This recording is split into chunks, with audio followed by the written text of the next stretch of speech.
voz quem vem. Boa noite. Oi, oi, oi. Vamos ver quem vai chegar hoje. Vou esperar só um pouquinho para ver quem chega. Convida os amigos, convida todo mundo, compartilha a live pra gente conversar um pouquinho hoje sobre os Exus e as Pombagiras. Boa noite, Cleonice. Cleonice é nova aqui no Tacho, eu acho, hein? Fala comigo, Cleonice. Já conhece a gente aqui do Tacho, é nova. Boa noite, meus amores, sejam bem-vindos. Mais um bate-papo, mais uma live. Hoje a gente vai conversar um pouquinho sobre os Exus, as Pombagiras. Lembrando que a gente vai falar aqui sobre Exu de Umbanda, né? De Umbanda, eu não gosto muito desse termo, né? Falar Exu de Umbanda. Nós vamos falar aqui sobre os espíritos, né? Exu espírito, não Exu orixá. Né? Não vamos falar aqui sobre Exu orixá, como ele é tratado dentro do candomblé. A gente vai falar sobre a visão de Exu e Pombagira na ótica espiritualista da Umbanda, né, das religiões espiritualistas. Não que a gente não possa eventualmente falar alguma coisa a respeito de candomblé, mas nessa live, nesse bate-papo, a gente vai conversar sobre a atuação desses espíritos nas religiões espiritualistas. Tá bem? Então vamos entender Exu e Pombagira como espíritos, como energias que já tiveram vida terrena, que hoje em dia atuam como mensageiros, companheiros, né, falangeiros aí, depende como a visão de cada um. Ah, não falei? É nova, Cleonice, bem-vinda, espero que goste. Mais uma pessoa para a família do Tacho. Vanessa Ramos, boa noite. Jandira, boa noite, meu amor. Ana Paula, boa noite. Ana, Janice. Muita gente nova hoje, hein? Ana Paula não, Ana Paula já é da família. Janice é nova, Jandira acho que é nova também, bastante gente nova, legal, hein? Sejam bem-vindas, espero que gostem, convidem os amigos, quem puder compartilha a live, compartilha nos grupos de religião, né, nos grupos espiritualistas, para que a gente não perca muito o foco, né? Quem puder convidar, fazer a nossa live crescer, tá bem? Essa live aqui é uma partezinha do que seria o meu workshop de Exu e Pombagira, né? Um workshop de um dia inteiro, que a gente fala só sobre Exu e Pombagira. A gente fala sobre os fundamentos desses espíritos, como tratar, quem são eles, de onde vieram, suas magias, né? Porque a gente está muito acostumado a falar sobre magia cigana, as magias que a gente faz com os espíritos ciganos, né? Mas quando se fala em Exu e Pombagira, a gente fica muito preso, né, ao culto que é feito para eles dentro da Umbanda. E o culto de Exu e Pombagira, ele é muito mais extenso. Ele vai muito além do que é praticado, né, dentro da Umbanda. Existem muitas magias, muitos mistérios que envolvem esses espíritos. E a gente deve explorar, a gente deve conhecer esses espíritos que estão tão próximos a gente. Então é sobre isso que a gente vai falar aqui, sobre o que seria o workshop, né, de um dia. Claro que eu não vou falar, não vou esgotar aqui todos os assuntos, porque esse workshop ainda vai acontecer. Então quero dar para vocês uma ideia do que vai ser esse workshop, tá bom? Ah, minha irmã Celeste, bem-vinda, boa noite, minha irmã, benção. Márcia Melo, boa noite, Márcia, bem-vinda também. Legal, muita gente nova hoje aqui, hein? Fico feliz em ver bastante gente nova chegando aí no Tacho. Bom, vou esperar só um pouquinho, um minutinho, para ver se chega mais alguém. E a gente começa a falar sobre... Exu e Pombagira. Vamos lá.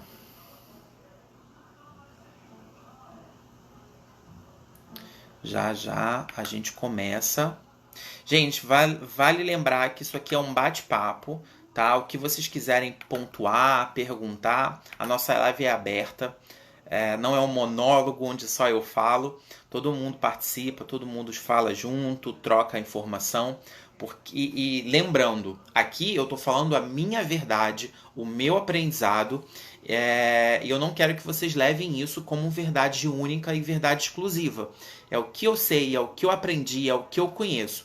Então, se vocês sabem alguma coisa diferente, se vocês conhecem alguma coisa diferente, alguma informação diferente daquela que eu disse, não invalidem a informação de vocês, nem tampouco a minha, né? Lembrando que aqui não existe certo, não existe errado, existe o meu aprendizado, existe o seu aprendizado, e na troca, às vezes a minha opinião muda, meu ponto de vista muda, o seu também. Então, por isso é importante a gente trocar e estar aberto para essas informações. E a gente pegar uma peneira bem fina e passar em tudo isso que eu vou falar. O que prestar para vocês, vocês guardem. O que não prestar, descarta, né? A internet é isso aí. A internet é um campo super aberto, onde qualquer pessoa faz uma live, escreve um livro, publica alguma coisa. Se a gente não tiver esse filtro, e esse filtro da gente tem que ser muito fino, a gente acaba se enrolando aí nas informações, né? Porque eu vejo muita gente aqui, principalmente aqui no Tacho, ou lá ou na página do Candomblé, ou na página do Barracão, o que eu falo, as pessoas seguem à risca, né? Tem pessoas que me acompanham aqui há anos, seja no Tacho ou lá na página do Barracão, né? Eu não sei, acho que o pessoal mais antigo, se tiver alguém mais antigo aqui, eu não sei se a Ana é dessa época, que eu falei uma vez, eu passei um banho para uma pessoa na página, no grupo, aliás, né, no grupo do WhatsApp, isso deu uma polêmica danada, porque a menina fez. E, olha, então assim, o que eu falo para algumas pessoas, as pessoas levam isso à frente, levam adiante, aplicam na vida. E eu acho que é importante a gente ter uma pessoa de confiança, né, um ponto focal, porque senão a gente fica pegando informações perdidas, né, e isso é perigoso. Então a gente tem que confiar naquelas pessoas que a gente busca informação. Boa noite, Silvana. Boa noite, Cristina. Minha filha Crislane, bem-vinda. Boa noite, meu amor. Alceli. Márcia. Boa noite, meus amores. Deixa eu só fazer uma coisa aqui e a gente já começa a falar.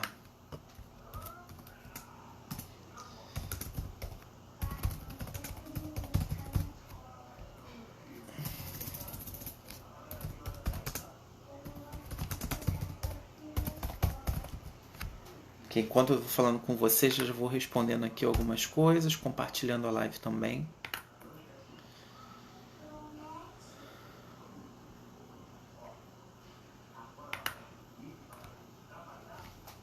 Cris Rosa.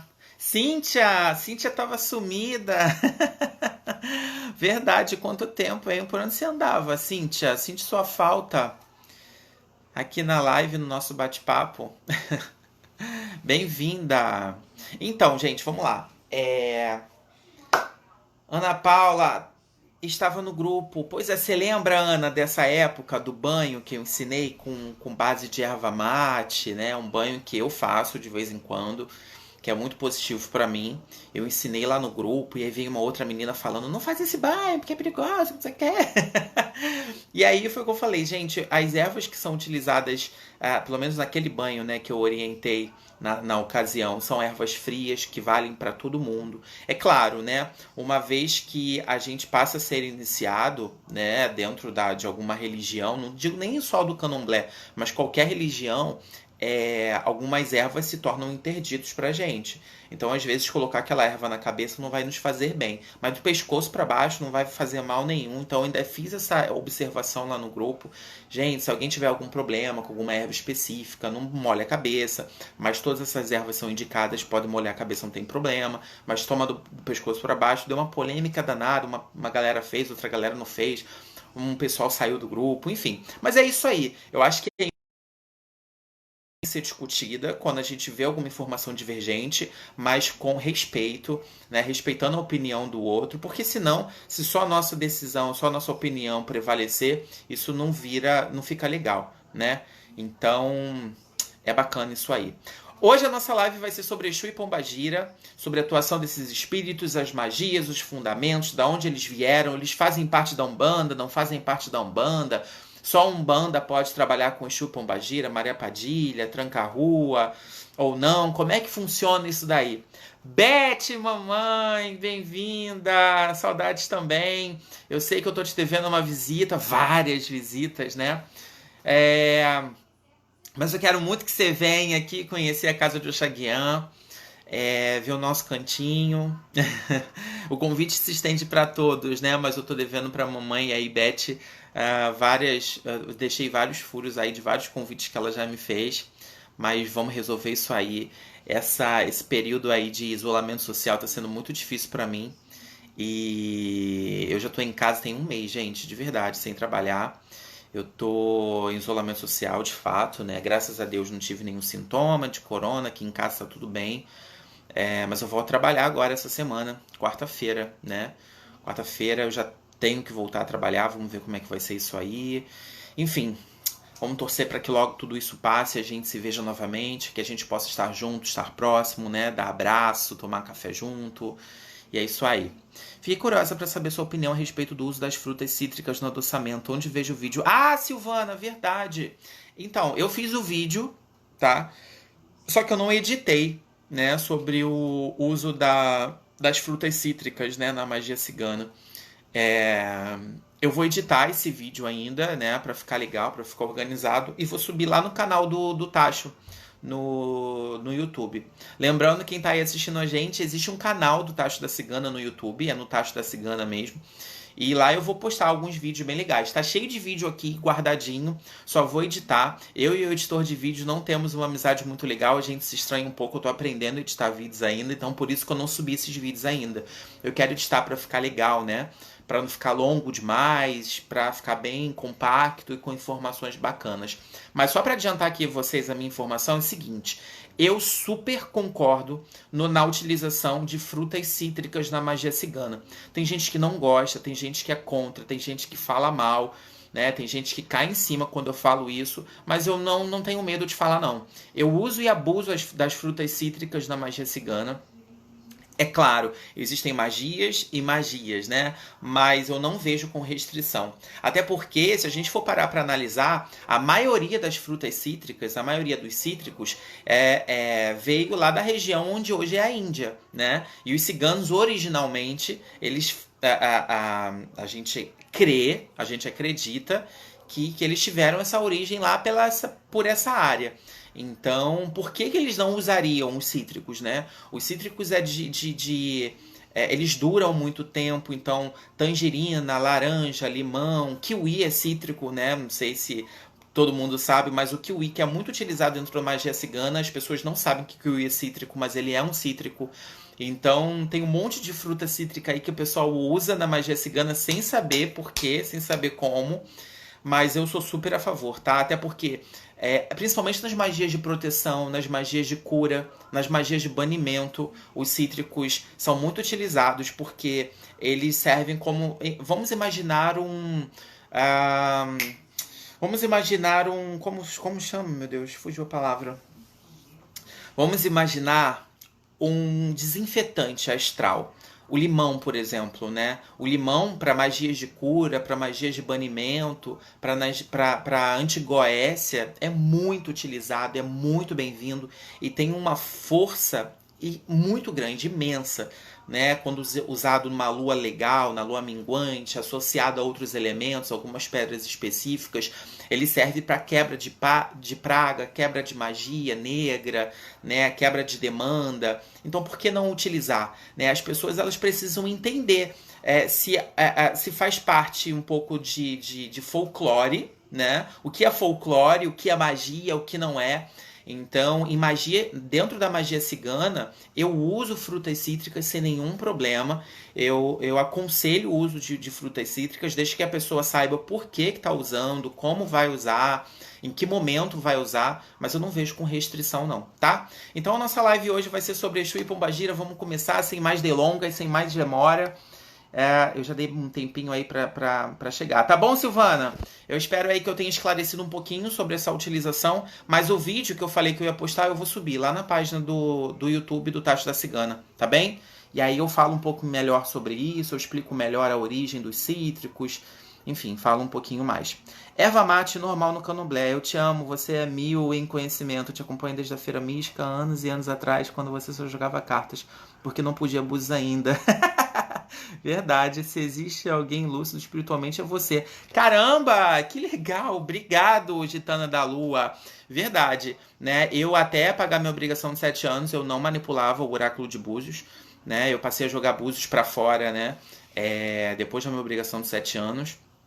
Eu acho que eu tomei 7 anos, deve ter uns 4, 5 anos atrás. Então, eu só jogava cartas, é verdade. Tá vendo? Tem gente que me acompanha aqui na página há anos, anos, anos, anos, anos, anos, anos. Obrigado, Gitana, bem-vinda. Mamãe Beth, te amo também. Tenho tanta saudade de a gente bater papo. Tem gente que a gente gosta de bater papo, né? Onde é a minha casa, Cleonice? A minha casa é aqui em Engenheiro Pedreira, depois de Nova Iguaçu. Vamos ver quem mais tá aí. Ana Paula, Silvana, Nice, bem-vinda, Nice. Então vamos lá. Hoje a gente vai começar a falar sobre Exu e Pombagira. Para quem não sabe, eu comecei na Umbanda, né? A Umbanda foi a religião que me abraçou, que abriu as portas para mim no começo da minha caminhada espiritual. Eu tinha 15 anos de idade. Antes disso, eu não tinha nenhum conhecimento das religiões espiritualistas. Eu vim de uma família católica, né? Católica ortodoxa mesmo. Aquela que frequenta a missa todo domingo. Eu ia à missa todos os domingos, sem falta, de manhã. Acordava super cedo para ir para a missa. Eu ia para a missa. Aos sábados eu fazia catequese. Eu dava aula de catequese. Então eu passei por todos os ritos de passagem da religião católica, né? Primeira comunhão, crisma. Então eu fiz a religião católica até meus 15 anos, foi uma presente na minha vida. Até eu conhecer a Umbanda, quando eu tinha 15 anos, mais ou menos, 14 para 15 anos. Eu comecei a apresentar alguns sintomas de mediunidade, e aí eu já morava com a minha mãe nessa época. E minha mãe, ninguém na minha família é de religião afro, né? Nem de Umbanda, nem de Candomblé. A não ser o meu avô paterno, que era, mas eu não tinha contato com o meu avô paterno. Ele era iniciado no Candomblé, iniciado para Oxóssi, mas nós não tínhamos contato. E minha madrinha, que era de Umbanda, que também a gente não tinha muito contato, a gente não era próximo, não conversava sobre isso com ela.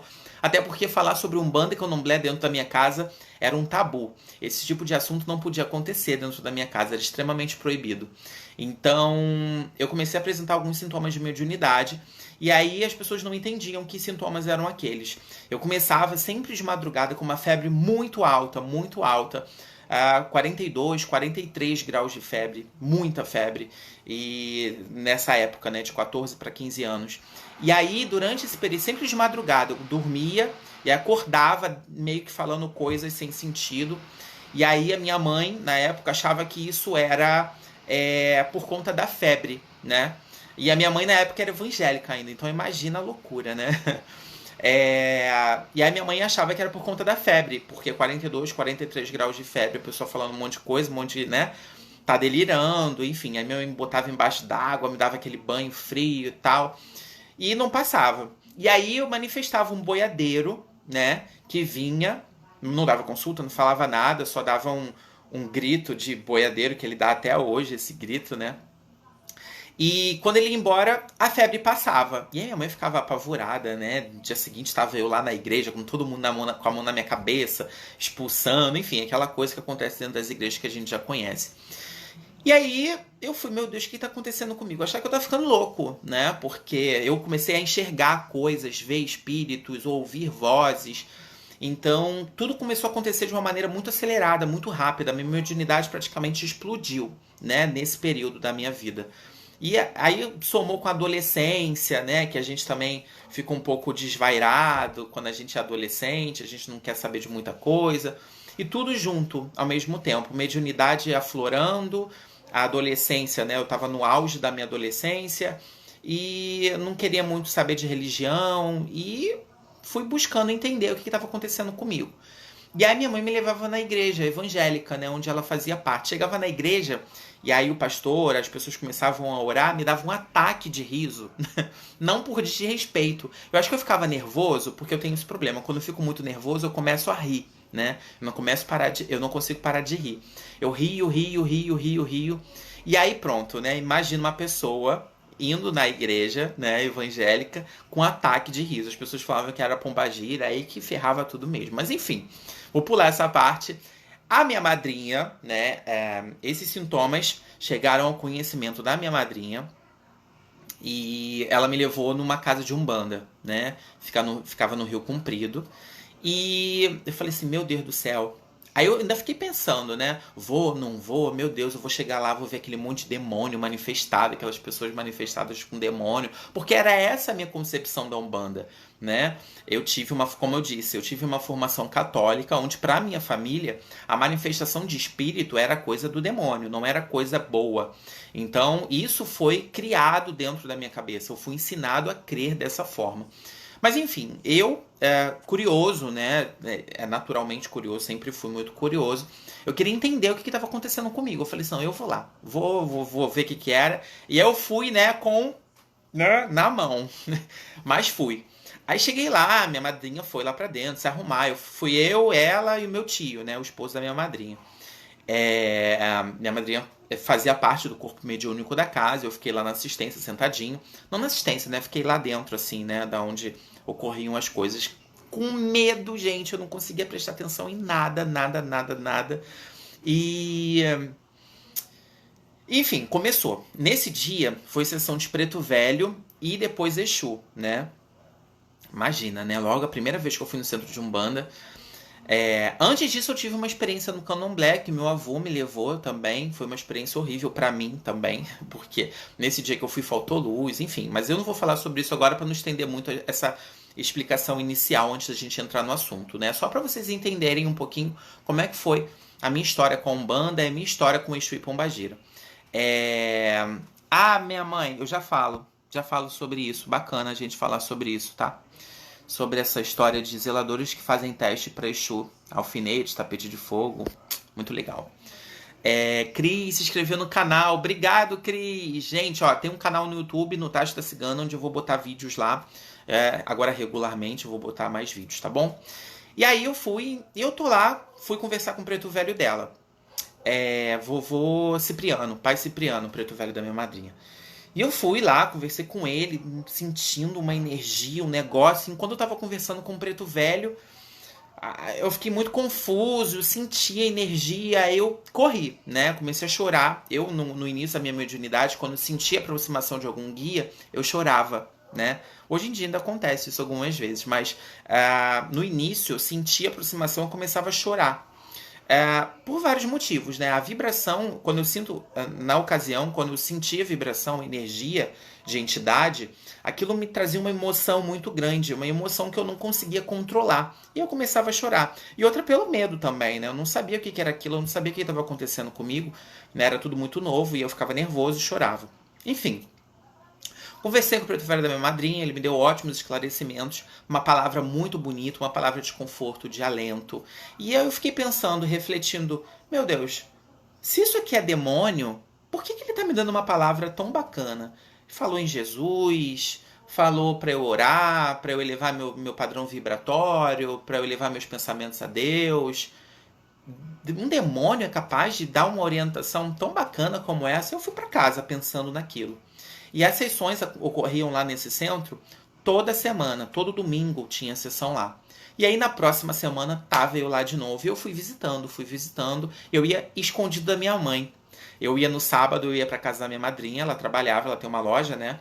E aí eu ia lá pra loja, depois a gente saía da loja, eu ficava lá, dormia na casa dela, e eu falava pra minha mãe que ia passar o final de semana na casa da minha madrinha. E no domingo a gente ia pra macumba. E aí eu fui frequentando, assim, todo final de semana eu ia, escondido da minha mãe, porque então ela era evangélica e eu e minha madrinha a gente era fechamento, ainda é, né? E aí eu ia lá pra macumba. E até chegou o momento que eu resolvi botar roupa, né? Vestir o branco, fazer parte da corrente mediúnica da casa, tudo isso escondido da minha mãe. Imagina a loucura que era, né? E eu não incorporava. Eu só sentia a vibração, passava mal, né? Me tremia, mas não chegava nada na minha cabeça. E esses sintomas que eu tinha em casa, passar mal, eles continuavam acontecendo. Até que chegou um momento, um belo dia, minha mãe surgiu no barracão. Surgiu lá no centro. Imagina, evangélica, minha mãe tava com uma cara desse tamanho. E aí, nesse dia que minha mãe chegou, era a sessão de Exu, né? E na hora que minha mãe chegou, eu tava lá com a minha madrinha, né, participando da corrente mediúnica, e eu usava óculos, né, na época, eu tinha 7 graus de miopia, então eu não enxergava quase nada, né, Eu tinha mais ou menos 15 anos, como eu falei. E a minha mãe ficou na assistência. E já tinha começado a gira de Exu. E aí eu tava lá, né, na corrente, fazendo parte da corrente, super concentrado. Tinha acabado de começar a gira de Exu. A minha madrinha tava atrás de mim, né, a gente na roda e tal. Minha madrinha falou assim: Mason, sua mãe tá lá na assistência sentada. Só que eu não enxergava, né, eu tava sem óculos. Aí eu falava, tia, para de palhaçada, não sei o que. Ela, não, sua mãe tá lá. E eu não consegui enxergar. Eu fiquei nervoso, fui lá pra dentro. E aí, nesse dia, foi a primeira vez que eu passei mal pra Exu. E aí foi Exu Tranca-Rua, na verdade. Foi no ponto de Exu Tranca-Rua. Não incorporei, não chegou nenhum espírito ali. Mas foi a primeira vez que eu me senti muito mal. Comecei a chorar, né? A sensação de choro, eu chorava muito. Para quê? Logo nesse dia, né? A minha mãe descobriu o endereço do centro. Isso ela já devia estar me investigando há muito tempo, né? Investigando a minha e a minha madrinha há muito tempo. E aí eu chorava e tal, logo nesse dia. E aí a minha mãe ficou quietinha lá na assistência, não interrompeu, não falou nada. Quando terminou a sessão, nesse dia eu não incorporei, não aconteceu nada. Quando terminou a sessão, a minha mãe chegou perto de mim, da minha madrinha, e falou assim: Mason, pega sua roupa, pega suas coisas e vamos embora agora. E a minha madrinha ainda tentou conversar com a minha mãe, né? Só que minha mãe não tava para assunto. Eu falei, meu Deus do céu, eu cheguei em casa, eu vou tomar uma coça da minha mãe. Enfim, chegou em casa, minha mãe não me deu uma coça, mas a minha mãe me deu um sermão enorme, falando que aquilo não era o lugar para eu frequentar, que eu não podia frequentar aquele lugar, que não sei o que, que eu não podia, que não podia mais ver minha madrinha. Enfim, minha mãe me proibiu de ir ao barracão, né? E isso pra mim foi muito ruim, porque eu tava gostando muito, né, de conhecer aquela religião nova, de conhecer aqueles espíritos, eu me sentia muito bem ali. Gente, eu tô encurtando a história pra não ficar muito longa, tá? E a gente entra logo no assunto da live. E aí, eu... Tudo bem, eu falei, não vou mais enfrentar minha mãe, porque eu não posso mais mentir, né? Ela sabe que lá acontece aos domingos, qualquer dia ela vai aparecer lá de novo e eu não vou mais conseguir enganar minha mãe. E aí eu cheguei e aqueles sintomas que eu tinha de mediunidade, eles parece que potencializou.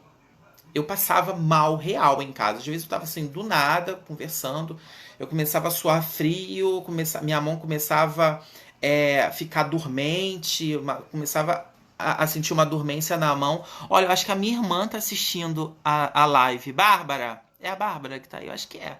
A Bárbara acho que lembra um pouco. Minha irmã era pequena nessa época, né? E deve lembrar mais ou menos quando eu passava mal em casa, né? E a minha mão ficava dormente, e eu via as coisas, enxergava espíritos, ouvia vozes, uma coisa louca acontecia.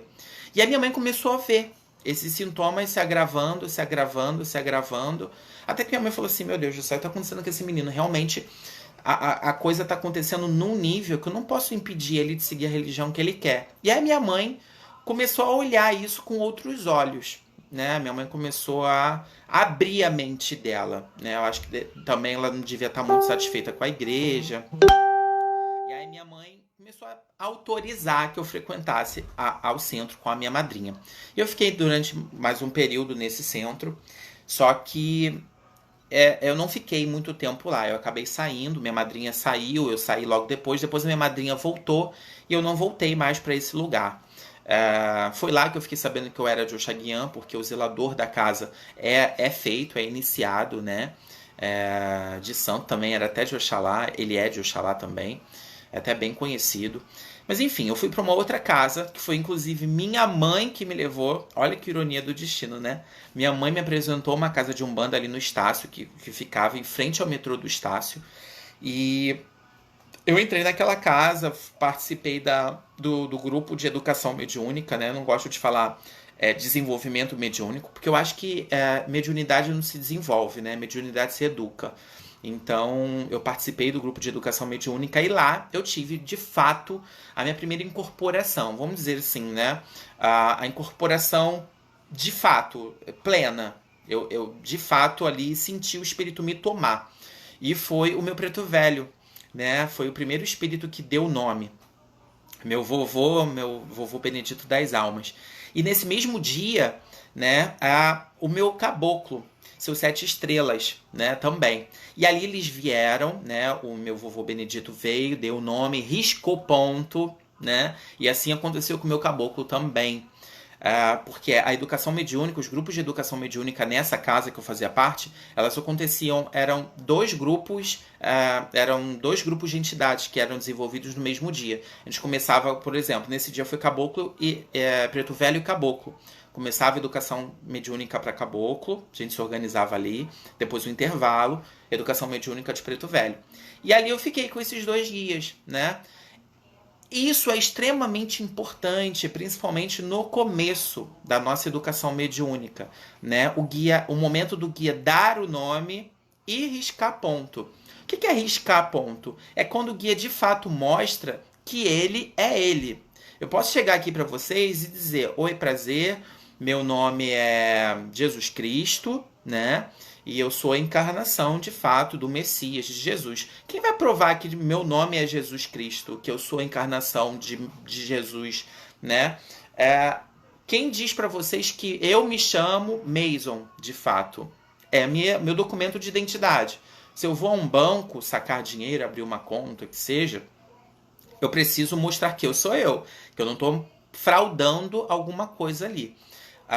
Então eu preciso mostrar meu documento de identidade. O ponto riscado do guia nada mais é do que o documento de identidade daquele guia. Ele está mostrando que ele é ele, que não é um espírito mistificador, que não é um espírito zombeteiro, né? Apesar que mistificador também risca ponto, tá? Um espírito mistificador pode riscar qualquer coisa lá e dizer que é. Por isso é importante a casa estar preparada. Outros médios mais velhos, mais educados espiritualmente, precisam fazer parte daquele momento para de fato ver se ali não tem um espírito mistificando, tá? Mas aconteceu assim. E depois, logo depois, se apresentou um Exu chamado Exu Meia-Noite, que é um Exu que eu fiquei trabalhando durante um tempo. Então eu fiquei com uma criança, uma ibejada, né? Que é o Pedrinho da Cachoeira. Então eu tinha vovô Benedito das Almas, Caboclo 7 Estrelas, o Boiadeiro, seu Pedra Preta, também, e o Pedrinho da Cachoeira, e um Exu chamado Meia-Noite. Eu tinha esses 5 guias espirituais no começo da minha caminhada. E ali eu fiquei trabalhando, dando consulta com o meu caboclo, com o meu preto velho. Meu Exu não dava consulta, ele nem falava, na verdade, né? Esse Exu Meia-Noite, e aí a gente já entrando mais ou menos no assunto do tema da live, né? Exu e Pombagira. Esse Exu Meia-Noite se apresentava e ele não dava consulta, né? Lá tinha uma lista, né? Que os consulentes quando chegavam, davam o nome, escolhiam o médium, a entidade que queria se consultar. Mas esse Exu ele não dava consulta, seu Meia-Noite. Ele vinha, chegava, ele riscava o ponto na tábua de ponto dele, sempre o mesmo ponto. Botava, até porque eu era muito jovem ainda, né? Eu só tinha 16 anos na época. Então ele também nem acho que não seria bacana, né? Um Exu na cabeça de um menor de idade beber e fumar. Mas ele botava um copinho de uísque, né, a bebida em cima do ponto, acendia o charuto, botava em cima do ponto, e aí ele ficava a noite toda, a gira toda na minha cabeça, trabalhando da forma dele, mas não dava consulta para ninguém. Até a mãe de santo na época falava: meu velho, o senhor não quer falar com alguém, dar uma consulta? Tem gente que queria falar com o senhor. Porque eu já tinha alguns consulentes que já me acompanhavam por conta do meu vovô, do meu preto velho, do meu caboclo, né? Do meu boiadeiro, da minha ibejada, que se consultavam sempre que iam ao barracão. Então, e gostavam, queriam se consultar com o meu Exu, mas o meu Exu não dava consulta de jeito nenhum. Era Exu Meia-Noite, né? É difícil até a gente ver esse Exu, né? Meia-Noite. Mas enfim, ele não dava consulta de jeito nenhum. E aí ficou durante um bom tempo trabalhando comigo. Até que um dia, numa sessão do dia 2 de novembro, uma sessão festiva, a mãe de santo na época, ela era iniciada também no candomblé, feita de Xangô. E ela é Mãe Adir, o nome dela, né? Não sei, nem se ela é viva ainda atualmente, né? Eu sei que a casa não existe mais. Ela ficava numa vila que tem ali em frente ao metrô do Estácio. A casa não existe mais. Numa gira festiva, essa mãe de santo ela sempre trabalhava com Exu Marabô, né? Todas as sessões de Exu vinha esse Exu Marabô, pegava a cabeça dela, ele era o Exu de trabalho dela, dava consulta, enfim. Nesse dia, Dona Sete, né? Ela tinha uma pombagira Dona Sete Encruzilhadas, pegou a cabeça dela, sem ninguém esperar, né? Foi o primeiro guia que chegou na sessão, pegou a cabeça dela, Dona Sete. E aí lá os médiuns ficavam formados, cada um de um lado. Homens de um lado, mulheres do outro lado, assim, né? Ficava um corredor e a Mãe de Santo no meio, e ali a Dona Sete ficava. Enfim, Dona Sete chegou, ninguém esperava. Eu mesmo não conhecia a Dona Sete, porque ela nunca vinha na cabeça dessa Mãe de Santo. Chegou lá, eu falei assim, meu Deus, nossa, né? Deve vir para passar um recado importante. Gira do dia 2 de novembro, enfim. Aí me chamou. Antes de chamar todos os outros médicos, porque era assim que acontecia, né? Nas giras de Exu. O seu Marabô vinha na cabeça da Mãe de Santo, ia chamando os médiuns mais antigos, né? E ali ia chamando, pedia para os ogãs começarem a cantar os pontos, né? Dos guias, para os guias irem chegando, enfim, para começar a gira de fato. E ali ela me chamou, antes de chamar qualquer outro médium, ela me chamou. Aí eu falei assim, meu Deus do céu, eu já fiquei, né, nervoso. Eu falei assim, meu Deus do céu. Eu era um dos médiuns mais novos que tinha lá, né, e eu fiquei muito assustado. Falei assim, meu Deus, tá me chamando por quê? E ela era muito faceira, muito risonha, completamente diferente do Exu Marabô, que era todo sério, né? Ela olhou pra mim e falou assim, tá na hora, né? Tá na hora de trabalhar. Aí eu falei assim, eu também acho, né? Tá na hora desse Exu meia-noite começar a trabalhar, né? Conversar com as pessoas. Às vezes as pessoas querem uma palavra dele, ele não fala. Aí ela não falou mais nada, ela só me puxou aqui, me deu aquele abraço de Exu, né? Pros dois lados. Me puxou desse lado aqui, já me levantou. Aí eu já comecei a ver tudo rodar. Comecei a ficar com aquela sensação de novo, né? A Padilha, que é essa pombagira que eu tenho, quando ela chega, vai vindo uma dormência da ponta dos meus dedos e subindo pelos meus braços, e da ponta dos dedos dos pés e subindo pelas minhas pernas também. Assim que é a vibração, a energia da Padilha, né? E aí já começou essa vibração estranha, uma vibração diferente do Exu Meia-Noite que eu tinha, né? A vibração de Exu Meia-Noite, ele vinha muito aqui na região da minha coluna, né? Era uma pressão na coluna, uma pressão nas costas, aqui na base da coluna, muito grande. Então eu falei assim, opa, eu tô uma energia diferente aqui. Talvez não seja o Exu Meia-Noite. Eu já fiquei assustado. A Dona Sete já me puxou para esse lado, aí já me voltou, me puxou para dar o outro abraço, né? E me jogou para trás. Nisso que ela me jogou para trás, a dormência do meu corpo, né, das minhas mãos e das minhas pernas, eu já não conseguia controlar as minhas pernas.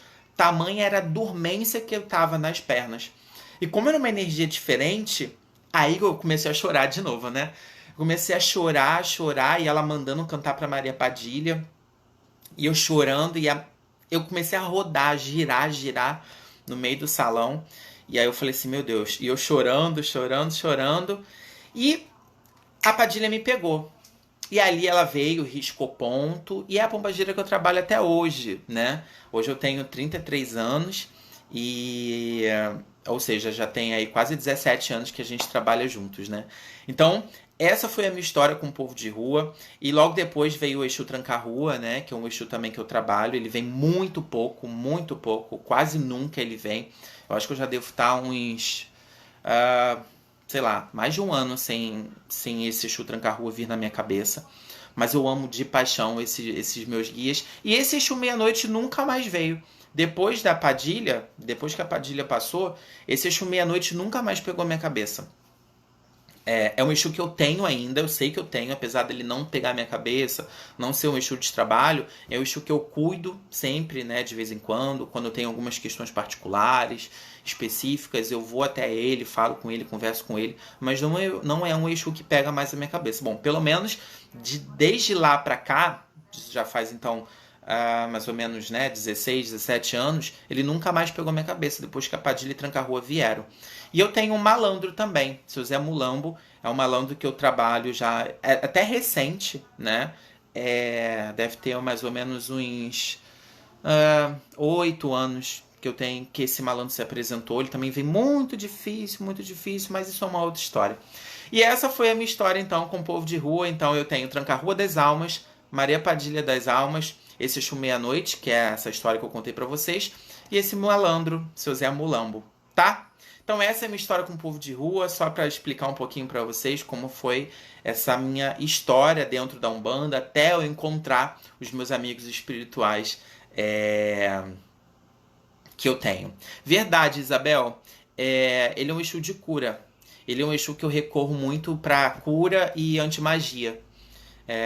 Para quebra de praga, quebra de maldição, para quando tem algum problema com espírito zombeteiro, influência de espíritos negativos, né? Eu recorro muito a esse Exu meia-noite. É um Exu que trabalha comigo muito para esses fins específicos. É bem assim mesmo. Pelo menos na minha história, né, na minha trajetória, essa é a função desse Exu comigo, tá? Então vamos lá começar a live, de fato, falar sobre Exu e Pombagira. Lembrando que essa live é parte do meu workshop de Exu e Pombagira, que ia acontecer agora, em maio, mas devido a essa questão do coronavírus, eu tive que desmarcar e acontecer lá na Tijuca. Eu precisei desmarcar até as coisas normalizarem, regularizarem, e aí a gente volta com o nosso cronograma normal, tá bom? Bacana, temos mais de 40 pessoas online, muito legal a gente vê essa quantidade de pessoas aqui na página, porque assim, geralmente quando eu faço live de tiragem de carta, a gente bate 300, 400 pessoas online ao mesmo tempo, né? E quando a gente faz live assim, explicando determinados assuntos, pelo menos aqui eu não tenho uma quantidade muito grande de pessoas, né? As pessoas gostam de live de carta, essas coisas, mas bacana ver vocês acompanhando, fico muito feliz com isso, tá? Deixa eu ver aqui. Boa noite, Isabel. Suede, boa noite. Obrigado, Beth. Oi, Ana, bem-vinda. Parecida com a sua, Cris? Legal, hein? Depois me conta a sua história. Conta, Isabel, conta também. Olha a Isabel falando, Exu meia-noite curou o câncer da minha irmã evangélica. Isso aí, legal. Meu preto velho, o vovô Benedito, ele contou pra gente que... Olha as histórias, né? Eu acho que só saindo um pouquinho da live, falando uma coisa bacana que eu acho que a gente tem que falar. Isso que a Isabel tá falando é um testemunho, né? Exu meia-noite curou o câncer da minha irmã evangélica. Quantas histórias de testemunhos, de milagres, verdadeiros milagres nós temos dentro da religião que os nossos guias, nossos orixás fazem, promovem, né, para nós, para os nossos familiares, para os nossos conhecidos. No entanto, a gente não compartilha essas histórias, igual o povo crente, né, o evangélico, que está sempre lá dando seu testemunho lá na frente da igreja, contando para as pessoas seus testemunhos, e a gente não conta essas histórias. Por quê? Santo de casa faz milagre, gente. Se o santo de casa não fazer milagre, você pode ter certeza que o de fora não vai. A gente tem que acreditar no que a gente carrega, no que a gente tem. A gente está muito acostumado assim, vou me consagrar com a pombagira do fulano, com o preto velho do Beltrano, com o caboclo da fulana. E às vezes a pessoa tem preto velho, tem pombagira e não confia no que carrega. Então se o seu não puder te ajudar, dificilmente o dos outros vai. A gente tem que confiar no nosso povo, no que a gente carrega, na nossa mediunidade. A gente tem que ter intimidade com a nossa mediunidade. Às vezes as pessoas chegam para mim e falam assim, como é que você tem guias bons, bacanas, eu sinto firmeza nos seus guias. Não é porque eles são melhores que os outros, não. Eu acho que todos os guias são iguais. Acontece que eu me entrego verdadeiramente no momento da incorporação. Eu deixo eles agirem porque eu tenho intimidade com eles e eu confio plenamente no que eles vão dizer, no que eles vão fazer. Então isso acaba dando mais força para a atuação desses guias, né? Até porque eu sou apenas um filtro, eu sou um instrumento. A atuação dos espíritos, né, no momento da incorporação, ele não é igual aquele filme do Ghost, né? Que ele entra no nosso corpo e manipula nossos movimentos, a nossa voz. É uma ligação mental, né? A incorporação acontece no corpo espiritual, não no corpo físico. Então, ele transmite as ideias pra gente e a gente transmite pro consulente. Se a gente não for um filtro bom, a incorporação não vai ser boa. Então, a gente precisa ser um filtro perfeito para a incorporação acontecer. Espera aí que desligou aqui. Fechou? Vamos lá. Deixa eu ver aqui. História parecida com a sua, Ana. Antes de ser iniciada era uma, depois a Mulambo se apresentou e ficou por aí. Geralmente assim, eu escuto muito... Eu escuto muito essas histórias que no começo da educação... Gente, eu tô todo descabelado, né? Eu não tô nem penteando o cabelo, não tô fazendo barba, não tô fazendo nada. Eu tô me cuidando, gente. Esses momentos em casa tão brabo. Mas eu escuto muita gente falar isso, que no começo da mediunidade se apresentava um guia, né? E depois que a pessoa tá firme, aquele guia deixa de existir e outro se apresenta, né? Mas não é que aquele guia não vai mais fazer parte da sua trajetória espiritual, né? Eu acho que por um momento, por um período, né, ele vai continuar com a gente, mas não na incorporação, né? Vou falar de Marabô, vou falar. Maria Mulamo fez minha gestação da Mara Sofia, porque nem era pra minha filha vir ao mundo. Confio muito no povo de rua, muito mesmo. Olha aí que legal. Dani, meu anjo. Oi, amiga. Obrigado por acompanhar a live. Então vamos lá.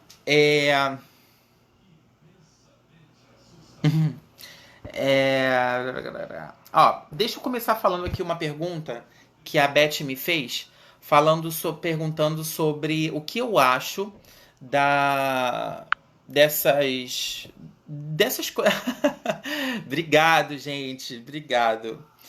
O que eu acho do que acontece, né? Falando sobre esses testes que fazem, né? Isso acontece mais com Exu, Pombagira, de fato, né? Andar no fogo, comer brasa, enfiar agulha, alfinete no braço, se furar. Gente, a polêmica, né? Vocês adoram uma polêmica, mas eu acho que isso precisa ser dito. É a minha opinião, é o que eu acho, tá? Do que adianta um Exu comer taça, engolir gilete, se furar, andar no fogo, queimar pólvora na mão, se na hora dele dar uma palavra para uma pessoa que o procura, aquela palavra não sai nada que preste, né? Lembrando aqui, gente, não é obrigação de um Exu, de uma pombagira, conhecer o futuro do consulente. Você chegar lá para conversar com o Exu, com a pombagira, ele falar todo o seu futuro, o que vai acontecer com você, não, porque o nosso livre-arbítrio, ele tem uma influência muito grande nas decisões, nas coisas que vão acontecer com a gente, né? O Exu pode dizer assim para mim, Mason, você vai sair daqui, você vai seguir reto, vai virar à direita. Ok. Só que chegou lá na frente, eu fui, segui reto, chegou na hora de virar à direita, eu escutei um barulho na minha esquerda e decidi seguir pela esquerda. Significa que aquele Exu errou?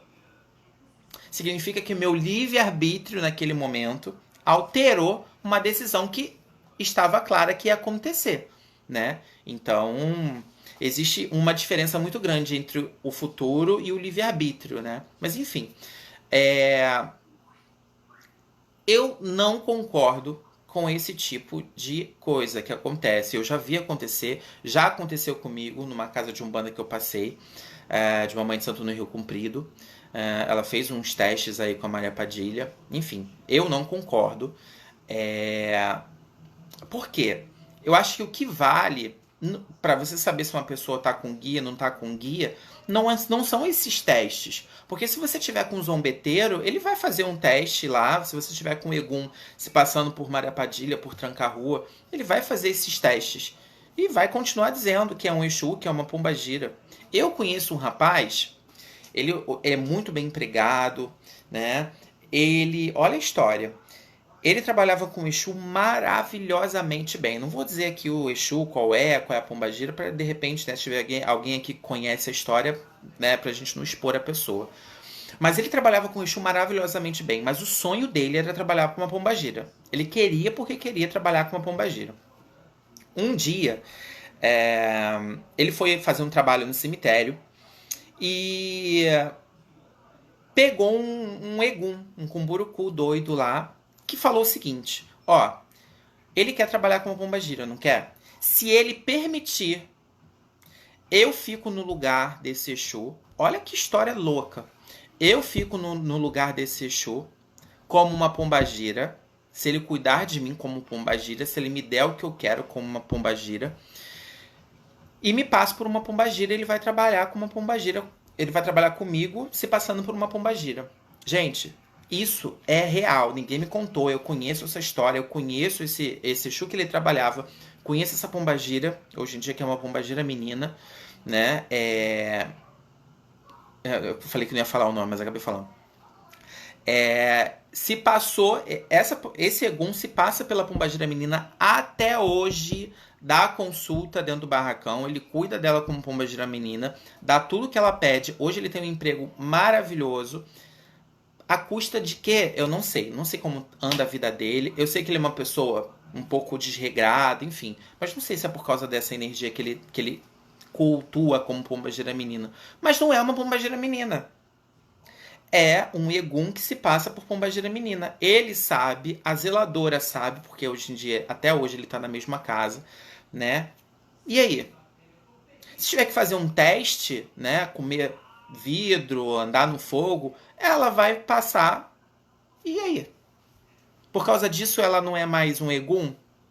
O que define se uma pessoa tal não está incorporada, se ali tem ou não tem uma energia boa, na minha forma de pensar, é a palavra que aquela entidade transmite no momento da consulta. Quantas pessoas vão até uma gira, até uma sessão, pensando em suicídio, pessoas depressivas, pessoas passando por dificuldades na vida, precisando de uma palavra de desconforto, de alento, de esperança. E aí, quando vai conversar com o guia de fato transmite aquela mensagem, né? Dá uma palavra de confiança, dá uma palavra de esperança para aquela pessoa. Então, isso já define que ali tem um espírito comprometido com a espiritualidade, comprometido com o bem.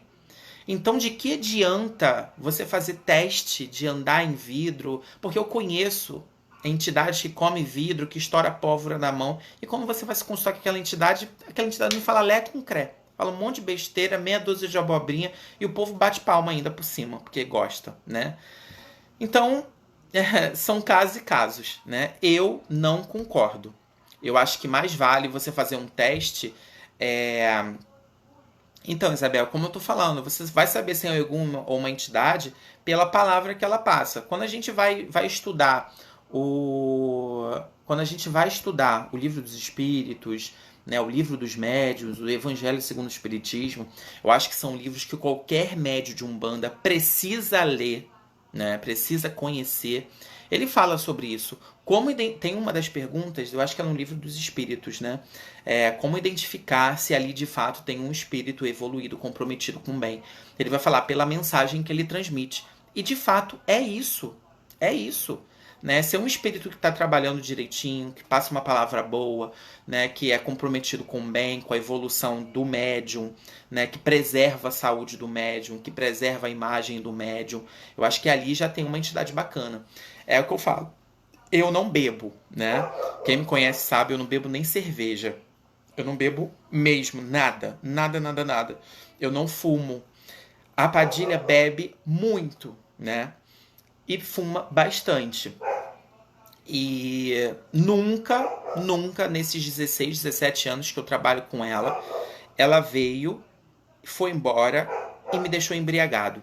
Nunca isso aconteceu. Por quê? Eu acredito que eu preciso da minha imagem como médium.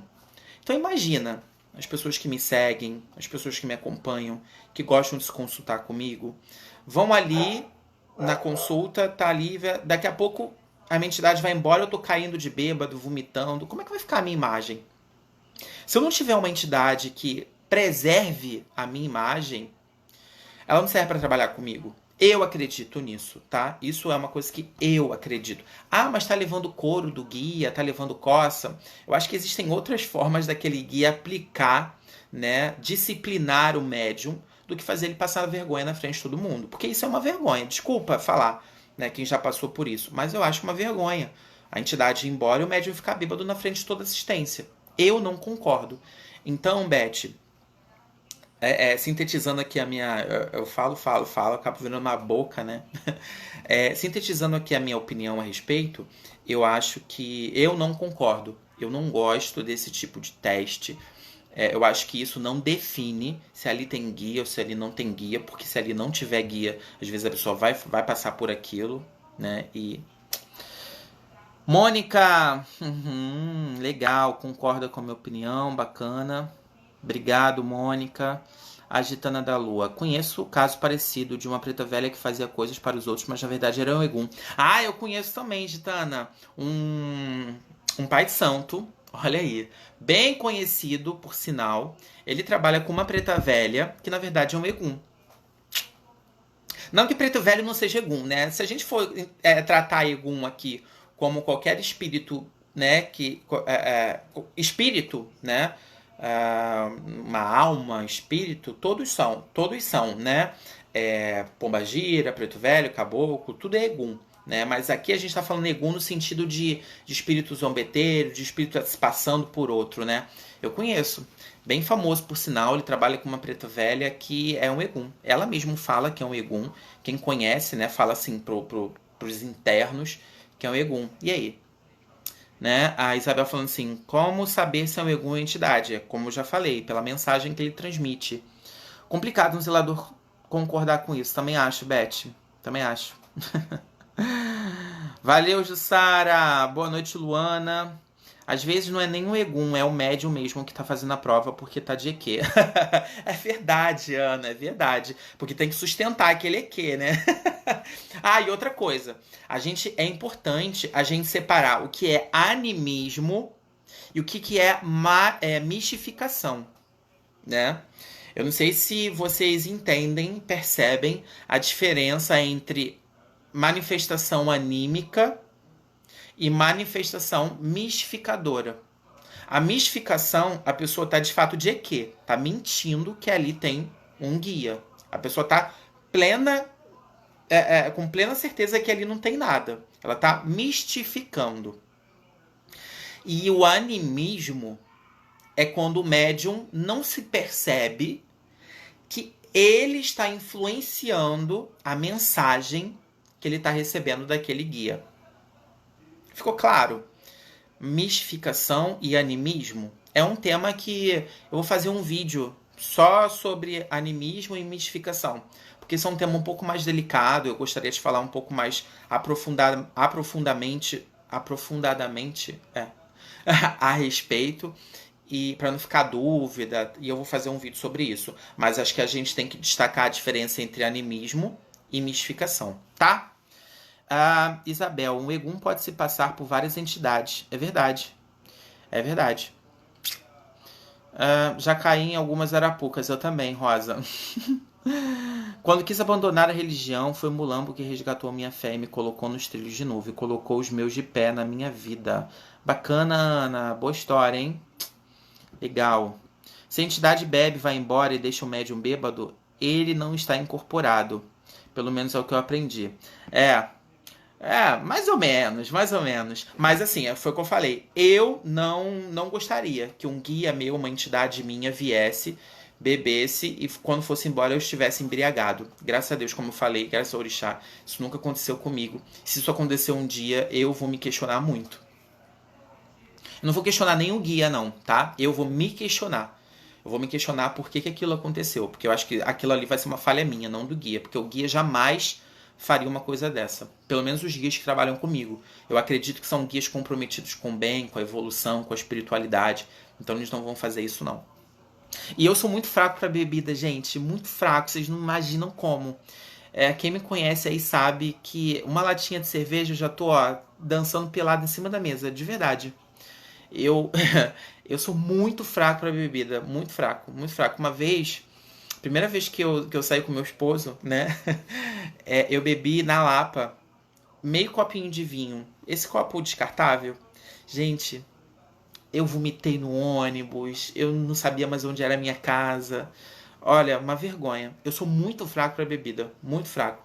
Então, e a quantidade que a Padilha bebe, eu tenho que estar com algum treco ali no meu corpo. Porque não é por nada, não. Eu sou muito fraco, muito fraco. Qualquer bebidinha, qualquer coisa que tenha álcool. E depois que eu fiz santo... Depois que eu me iniciei no orixá, né, eu sou feito de Oxaguian, piorou. Aí parece que eu fiquei mais fraco ainda pra bebida. Então, eu já não gosto mesmo, não faço questão nenhuma. Eu acho que cerveja tem tudo gosto de remédio. De vez em quando um dedinho de vinho eu até gosto, um vinho bem docinho. Agora, bebida, destilado, vodka, uísque, batida... Gente, eu não gosto de nada disso. Eu acho ruim, ruim mesmo, não gosto. Como saber meu santo de cabeça? Cada um fala uma coisa diferente. Solange, isso acontecia muito comigo. Antes de eu saber os Exus que eu trabalhava, Nossa, cada um falava uma coisa. Às vezes via um guia ali e falava: ah, você tem Maria Mulambo, você tem Marabô, você tem seus 7 encruzilhadas. Nossa, cada um falava uma coisa. E não é que eles estavam errados. Às vezes, de repente, naquele momento, eles estavam vendo uma aproximação desse guia. Não porque fazem parte da minha coroa, né? Vamos dizer assim. Mas porque naquele momento eles estavam próximos a mim. Significa que eles trabalham comigo? Não. Significa que eles são espíritos amigos que estão ao meu lado me acompanhando por algum motivo. Não necessariamente eles vão ser meus espíritos de trabalho, né? Dentro da Umbanda, não existe o oráculo de Búzios. Bom, pelo menos não deveria. Veja bem, isso não é uma crítica, tá? É a minha opinião. A não ser que o zelador seja iniciado, né? Aí ele pode fazer a utilização do oráculo de Búzios se ele tiver uma casa de Umbanda.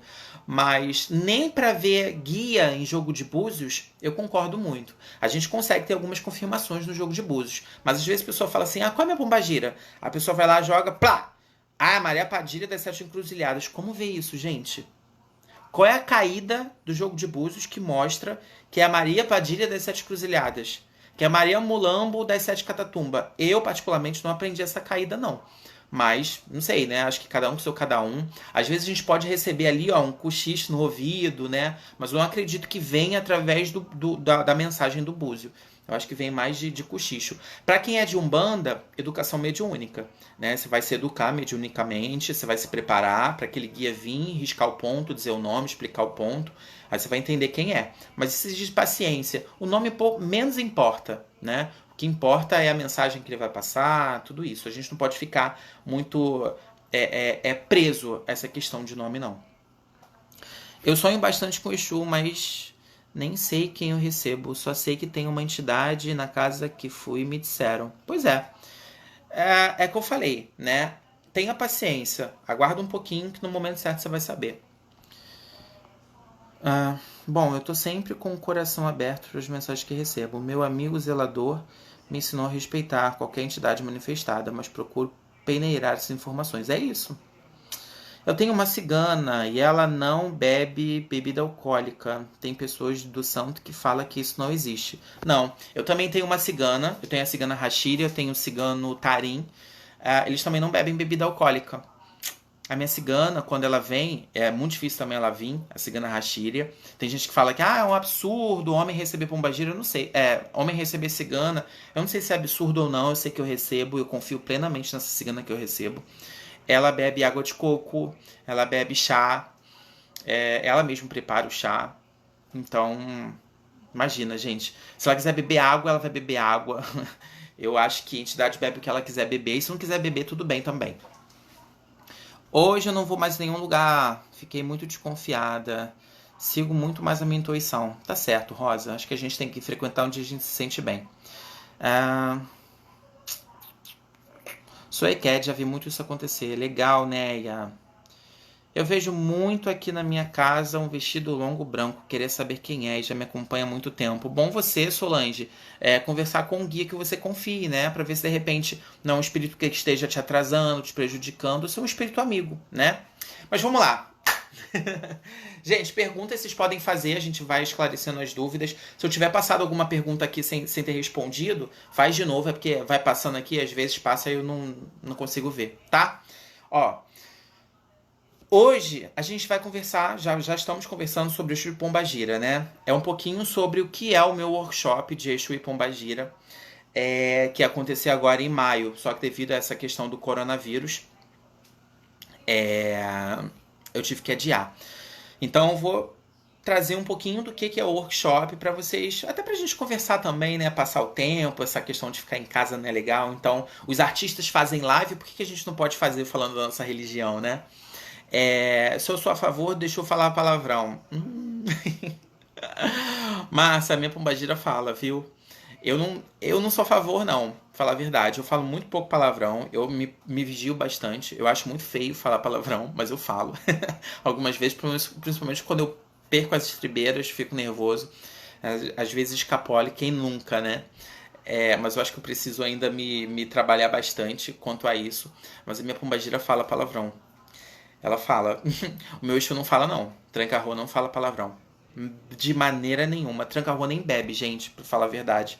Ele não bebe. Ele fuma, sei lá, acho que ele deve fumar um cigarro se ele ficar o tempo todo. Ele muito pouco.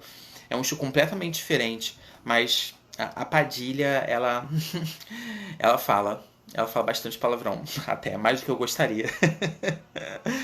Mas eu converso muito com ela pra ela dar uma maneirada. Eu não acho isso legal, mas é dela, é da personalidade dela. Você acredita que ele duvidou quando a Mulambo chegou a primeira vez? Quando ela chegou e disse o nome dela, Mulambo da Lixeira. Ele fez pouco caso na época. Quando você diz que o nome do Exu não aparece no jogo de búzios, o médium incorporado precisa dizer? Eu gosto. Porque, assim, no jogo de búzios, a gente tem muito aquela do sim e não, né? Então, às vezes, o médium pode perguntar assim. Porque, imagina, ó, Maria Padilha, ó, vamos botar a sua. Maria Mulambo. Maria Mulambo, da lixeira, das sete encruzilhadas, das sete catatumbas, das almas, do cruzeiro. Nossa, como eu vou saber, eu enquanto oraculista, tá? Enquanto tô ali manipulando o jogo de búzios.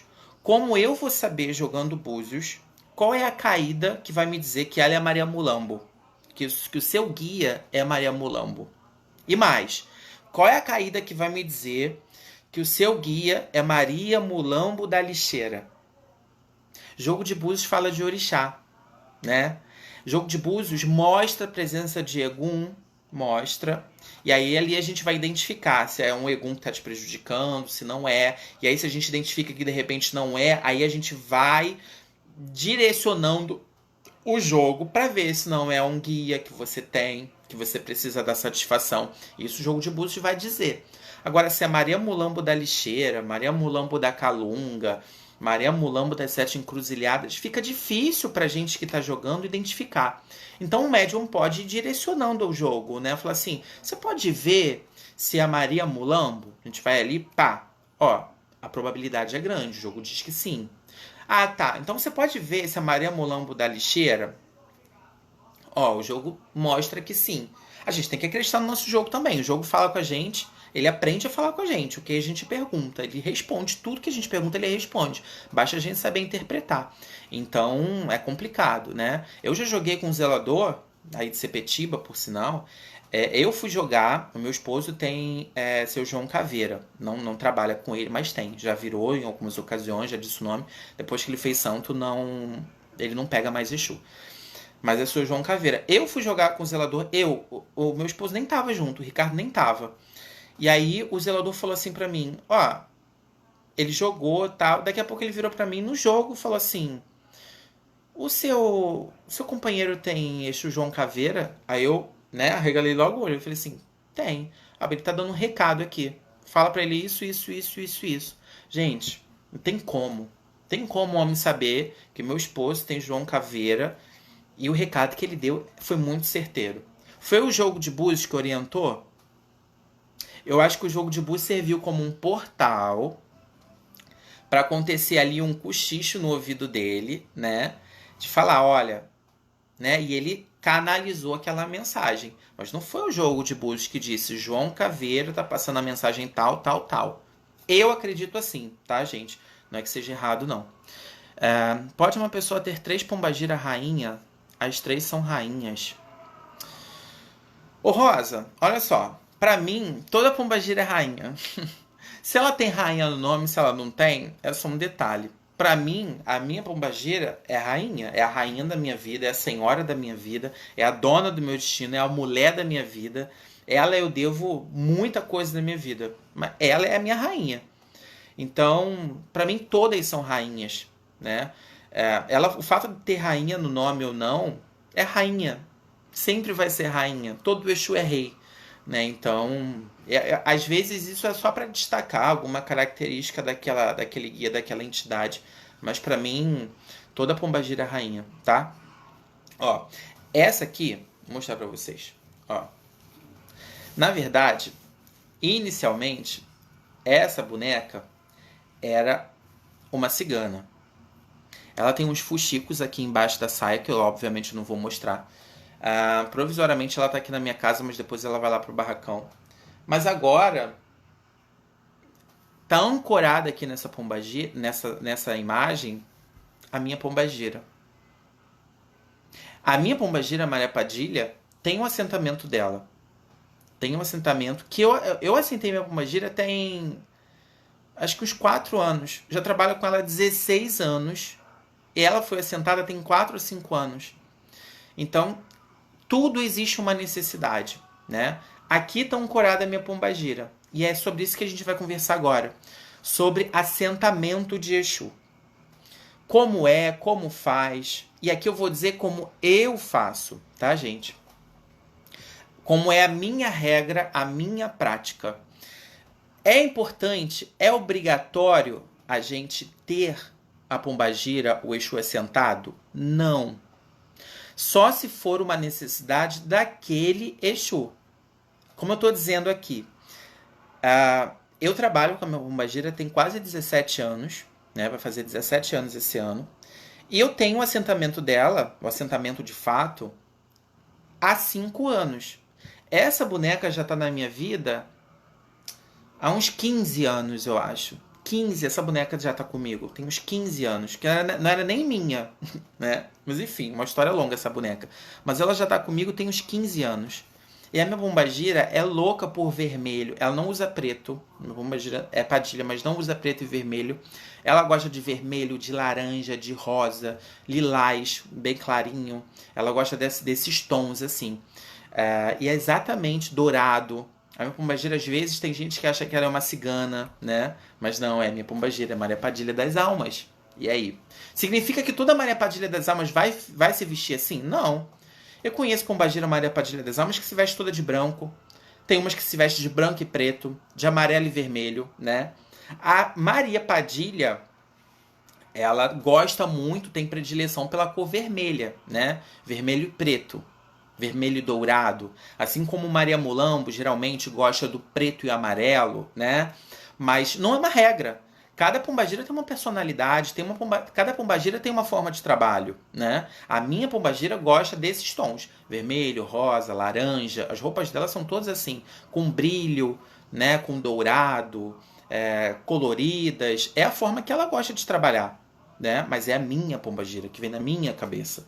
Às vezes você pode ver uma Maria Padilha das Almas também na cabeça de uma outra pessoa, vestida de uma forma completamente diferente. Mas é a forma daquela pombagira trabalhar. O perfume da minha pombagira, eu faço. Eu faço o perfume dela completamente intuído. Eu acho que quem me acompanha aqui no Tacho há mais tempo sabe que eu trabalho com perfumaria cigana, né?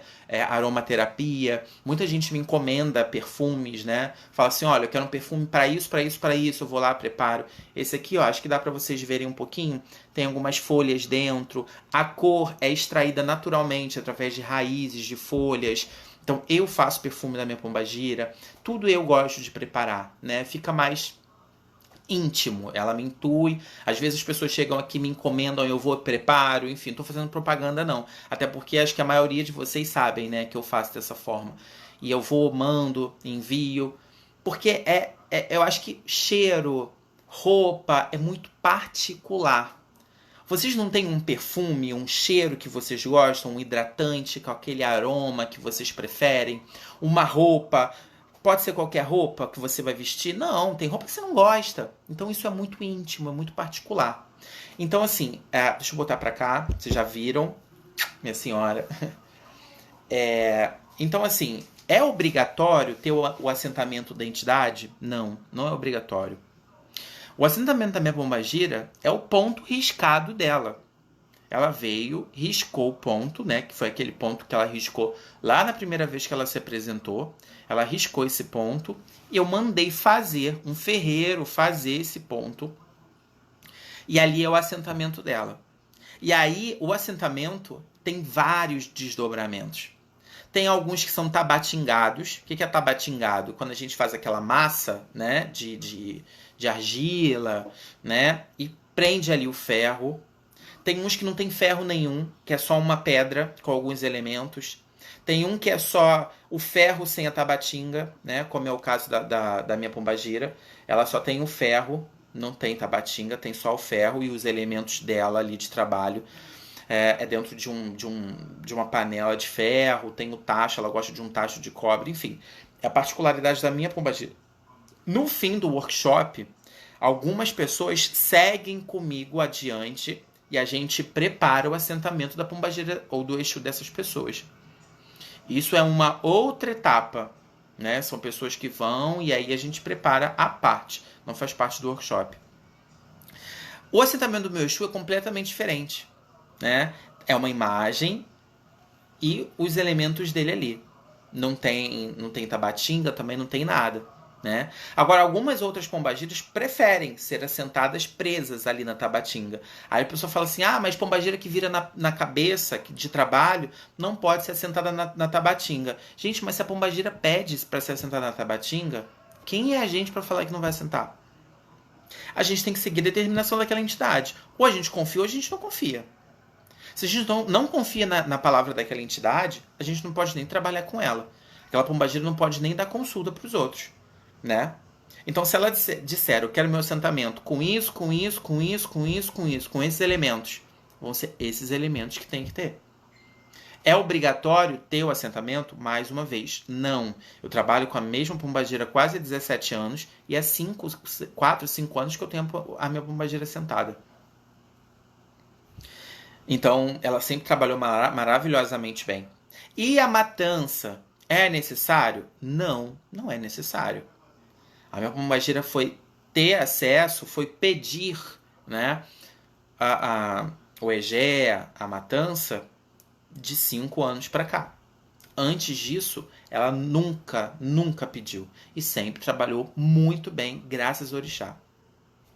Tranca-rua, mesma coisa. Nem de uns 4 anos para cá. Ele ainda comeu depois que a Padilha comeu. Acho que quase um ano depois.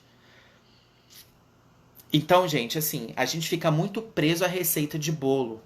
Não existe receita de bolo, nem na Umbanda, nem no Candomblé. Cada um é cada um. Cada um tem a sua individualidade. Cada um tem a sua particularidade.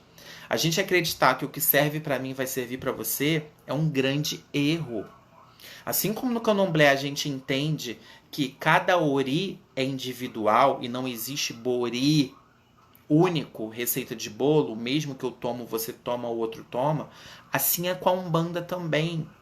Ainda mais porque a gente trabalha com entidades que tiveram vida terrena, que tem uma particularidade, que tem uma personalidade completamente diferente. Olha aí a Ana dizendo, a minha está presa na Tabatinga há 8 anos e vai muito bem, obrigado. Não acredito nisso que não pode. Não é verdade? E bacana que você colocou presa entre aspas, né, Ana?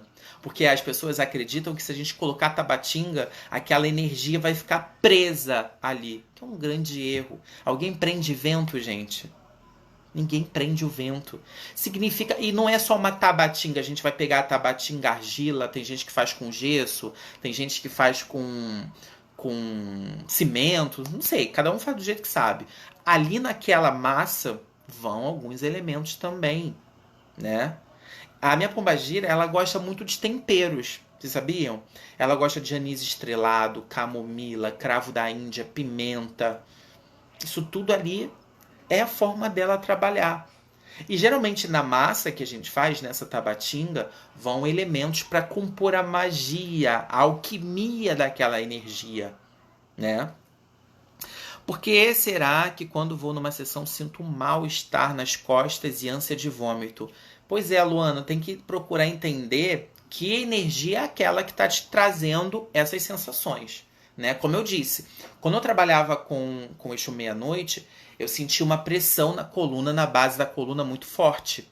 Era Exu Meia-Noite. Padilha já é uma dormência, né? Na ponta dos dedos das mãos, dos pés, que vai subindo, né? Preto Velho tem uma diferente, né? Essa ânsia de vômito, vamos entender por quê, da onde vem, né? Acho que a gente... Por isso que é importante essa intimidade que eu falei lá no começo, né? Cada entidade vai trazer pra gente uma sensação física, né? Geralmente essa parte de ânsia de vômito, eu não sei se é o seu caso, tá? Mas eu acredito que você ainda esteja iniciando, conhecendo as energias, né? Porque a gente sente enjoo quando a gente está começando, né? Eu, quando eu tava começando, sentia também muito enjoo, não tava bem ainda. Você não tava com o corpo preparado, eu sentia muito enjoo. Principalmente depois que aquele guia ia embora. Eu sentia uma ânsia, um enjoo, uma coisa estranha, né? Isso geralmente vai muito para quem tá começando. O que acha de usar elementos de cemitério no assentamento de Exu? Tem Exu que pede, Aldir. Tem Exu que pede. Lá em casa não tive ainda nenhum caso desse não, tá? Mas tem Exu que pede, né? É uma particularidade de Exu. Tem Exu que pede osso, né? Eu já vi também. Nem sei se isso é contra a lei falar aqui, né? Mas eu já vi Exu pedindo osso, pedaço de pedra de cemitério, azulejo de túmulo, terra de cemitério. São elementos magísticos, né? São elementos que contêm uma energia que aquele Exu vai precisar para trabalhar. Então, eu acredito. Se eu estiver acreditando, se aquele Exu, aquela entidade, aquela pombagira me passar credibilidade e pedir determinado elemento, eu vou ter que fornecer aquele elemento. Mas eu vou precisar entender por que aquele elemento é necessário, né? Quais são os seus elementos básicos para assentamento? Então, mamãe, eu gosto muito do carvão de coque, né? O carvão vegetal. O punhal é importante. Enxofre, gosto de usar enxofre. Algumas pedras de cristais eu gosto. Né? Algumas favas que eu uso moída, né? Alguns pós, né? Eu gosto de usar moídos. Enfim, como ela gosta de pimenta. Eu gosto. Na minha pombagira tem tudo isso. Tem uma pedra de enxofre, tem carvão de coque, tem algumas pedras, tem algumas favas, tem sementes, tem anis estrelado, tem cravo da Índia, tem pimenta. Nossa, tem um monte de coisa. E isso vai muito da energia daquele guia, dos elementos que ele precisa trabalhar. Mas esses elementos eu gosto. Eu gosto bastante que tenha no assentamento de Exu. Punhal, né? Agulha tem. Tem imã não pode faltar. Moedas, correntes e moedas antigas. Não gosto que deixe faltar. Né? É a minha forma de trabalhar com assentamento. Eu acho que nenhuma pergunta é invasiva, não. Meu marido está perguntando que ele incorpora, mas ele sente tudo e como se ele não saísse de si. Então, Luana, eu já falei aqui várias vezes, isso sempre me dá problema quando eu falo. Eu não acredito em médium 100% inconsciente, tá? Eu acho que isso não existe.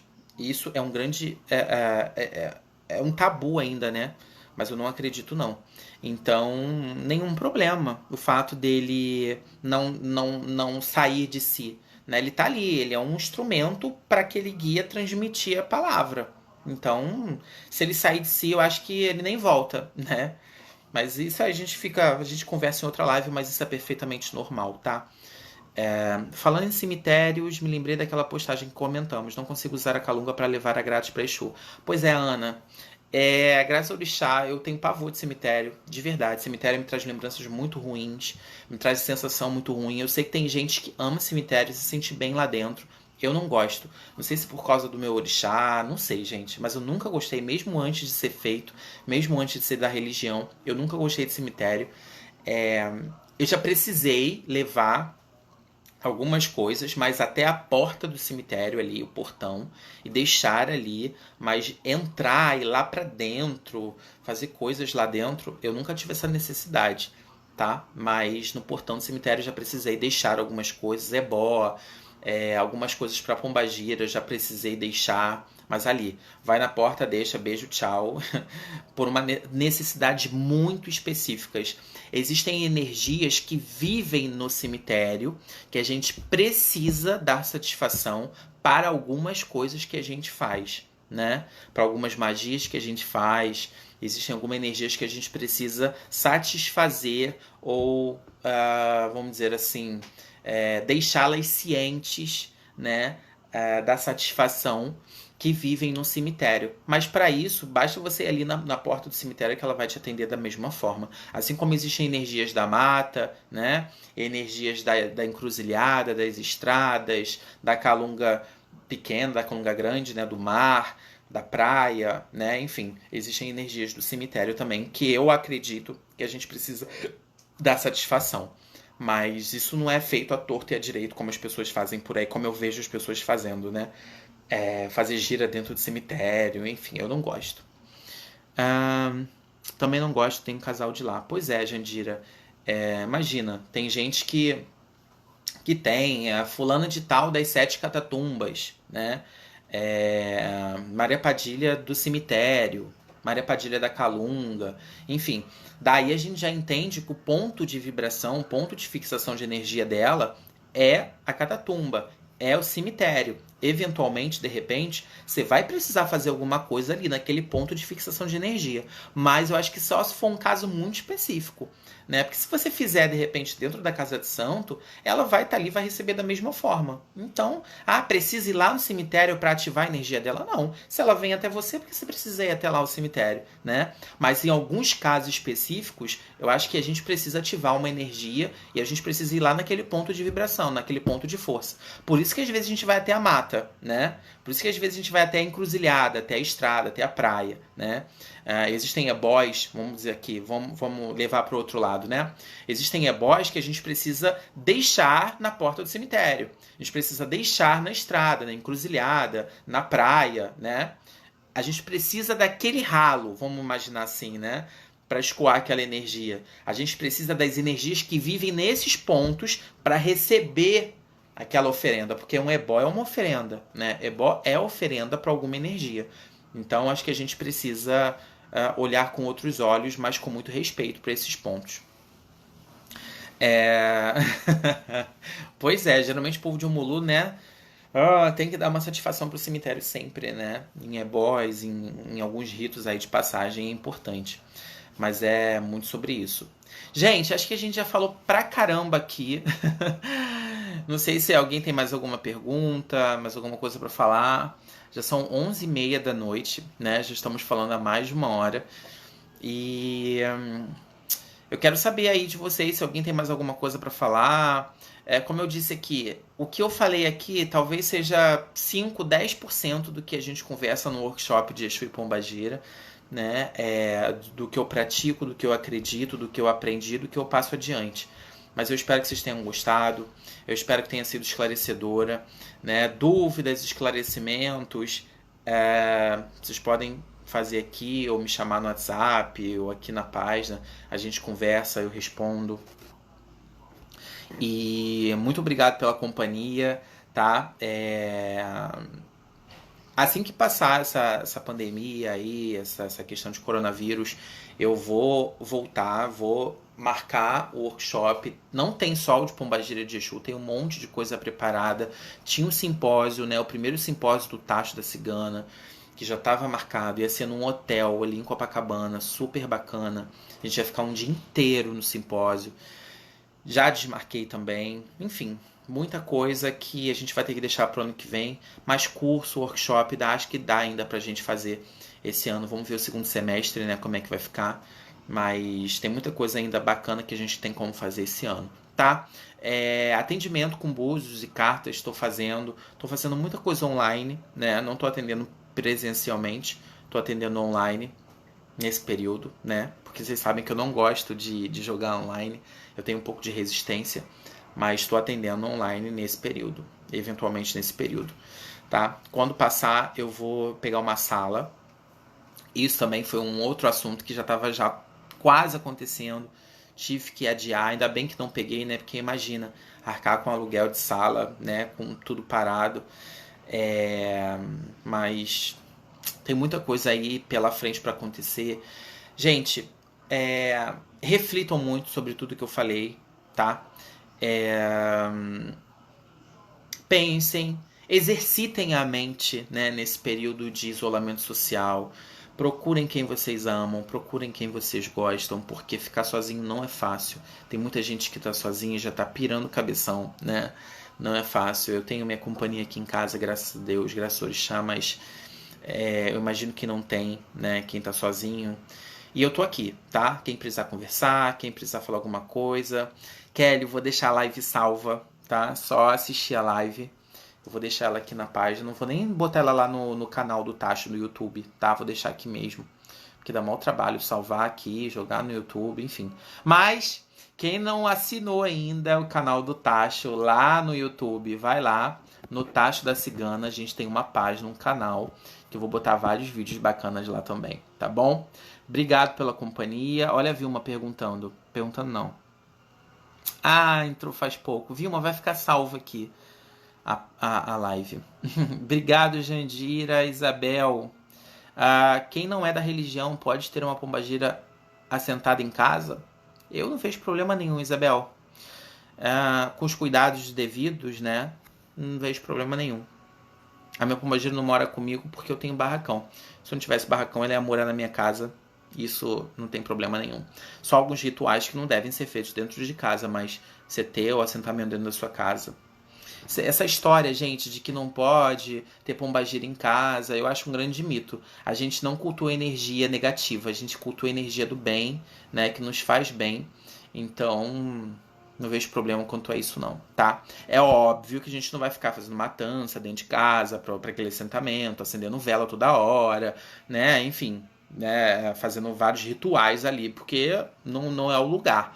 Mas se você tem dentro de casa e precisa dar uma energia, fazer uma oferenda para aquele assentamento, leva para quem cuida, para quem assentou, para alguém que você confia, faz, depois traz de volta.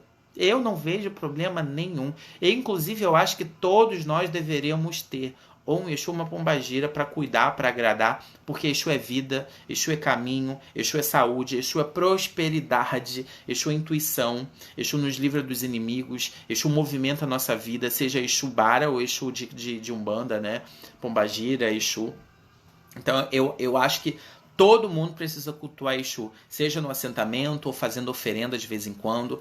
Eu aconselho para todo mundo que me visita, que joga, que faz alguma coisa comigo. Eu sempre falo, fiz alguma coisa pro seu Exu? Como é que tá Exu e Pombagira? Vamos dar um presente? Vamos fazer uma oferenda? Vamos botar uma comida seca? Eu acho que isso traz dinamismo para nossa vida, né? E vida sem dinamismo é uma vida fadada à infelicidade. A nossa vida tem que ser dinâmica, a nossa vida tem que estar em movimento constante. Se para, tudo para. Kelly, vou deixar salvo aqui. Beth, obrigado. Vem me visitar, mamãe. Poxa vida, vem tomar um café comigo aqui na casa do Chaguian. Vou ficar super feliz em receber você, seu esposo. Vem cá. Isabel, então uma pessoa que não é da religião pode... respondi, né, Isabel? Valeu, Ana, Isabel, obrigado. Vilma, obrigado. Olha aí a Ana falando, Ana Paula. Minha mãe tem os delas em casa. Pois é, por que não? Por que não? Olha aqui quem tá na minha casa, ó. Agora que o barracão tá em obra, depois ela vai pra lá. Imagina, gente, ela tem 15 anos comigo. Olha como é que tá, limpinha, cheirosinha. Se ela estivesse lá no barracão ia estar cheio de poeira, porque tá em obra lá. Cabeluda, ó o cabelão. É minha senhora de vermelho. É isso, meus amores. Isabel, nunca fiz uma oferenda para os meus. Então faça, Isabel. Procura alguém aí de confiança para saber também, né? O que é bom, o que eles têm a necessidade, né? Consultar direitinho, né? Eu gosto de jogo de moedas, né? Eu gosto muito de conversar com o Exu com moedas. 7 moedas, né? E ali a gente vai conversando com o Exu para ver o que ele quer, como ele quer, da forma que ele quer. Eu tenho muitas respostas positivas. Eu tenho um oráculo de moedas, né, que eu converso com o Exu, não é de búzios, né? Eu tenho lá 4 búzios assentados lá, junto com a minha pombagira, mas eu quase não manipulo. Eu uso mais as moedas. Eu sinto mais afinidade em conversar com o Exu e com pombagira com moedas do que com búzios. Não sei porquê. Valeu, Aldi. Obrigado, gente. Boa noite, bom descanso. Boa semana pra gente. E vamos ver o assunto das nossas próximas lives. Obrigado pela companhia, tá? Quem não tá ainda inscrito no canal do Tacho do YouTube, vai lá e se inscreve. Quem não segue aqui a página, se inscreve aqui na página também. Quem não segue ainda a página do Barracão, Iliaxé Olabaim, aqui no YouTube, aqui no Facebook, se inscreve lá também. Sempre posto quando a gente vai ter live, sempre aviso antes. Beijo no coração, amo vocês, tchau!